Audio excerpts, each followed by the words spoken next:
ഓണത്തിന് രാവിലെ തന്നെ ഞാൻ ഉറക്കം തൂങ്ങിയിരിക്കുകയാണ്. രാവിലെ ബ്രേക്ക്ഫാസ്റ്റ് കഴിച്ചു. അപ്പോഴേക്കും എല്ലാവരും വന്നു. അതുകൊണ്ട് തന്നെ അത്തപ്പൂ എല്ലാവരും ഒരുമിച്ചങ്ങിട്ടു.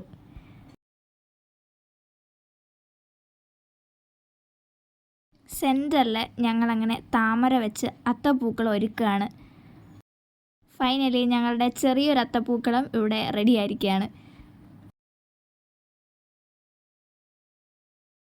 എൻ്റെ ചേച്ചി അങ്ങനെ ഞങ്ങളുടെ പിച്ചിപ്പൂവും കെട്ടി. നമ്മൾ മേക്കപ്പ് പുരയിലാണ്. എനിക്ക് എൻ്റെ അമ്മ പൂ വെച്ച് തന്നു. അങ്ങനെ പൂവൊക്കെ വെച്ച് റെഡിയായി. പിന്നെ ഒരു സൈഡിൽ ഒരു മഞ്ഞക്കോടിയും. ഹലോ, ഞങ്ങൾ റെഡിയായി. അങ്ങനെ ഞങ്ങളുടെ പ്രഹസനങ്ങളെല്ലാം കഴിഞ്ഞു. ഒരാളുകൂടിയാണ്. ഞങ്ങൾ വാഴ വെട്ടാൻ പോവുകയാണ്.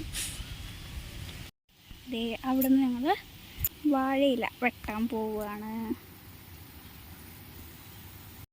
നമ്മുടെ സദ്യ വിളമ്പുകയാണ്. എല്ലാവരും ഒരുമിച്ചിരുന്ന് കഴിക്കുമ്പോൾ വയറ് നിറയും, മനസ്സ് നിറയുമല്ലേ. ഇനി നമ്മുടെ സദ്യയുടെ മെയിൻ ആളായ പായസം വിളമ്പുകയാണ്.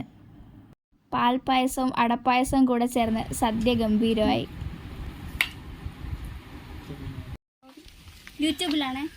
കുറച്ച് വൈകിയാണെങ്കിലും എൻ്റെ ബാക്കി റിലേറ്റീവ്സ് കൂടെ എത്തി ഈ ഓണം ഗംഭീരമാക്കി. എനിക്ക് ബാക്കി ഉള്ള പ്രോഗ്രാംസും ഡാൻസും അതിൻ്റെ ഒന്നും വീഡിയോസ് എനിക്ക് എടുക്കാൻ പറ്റിയിട്ടില്ല. ചെറിയൊരു ടെക്നിക്കൽ ഇഷ്യൂ. അതുകൊണ്ട് ഇതൊരു ചെറിയ വ്ളോഗായി. സോ എല്ലാവർക്കും ഹാപ്പിയാണ്.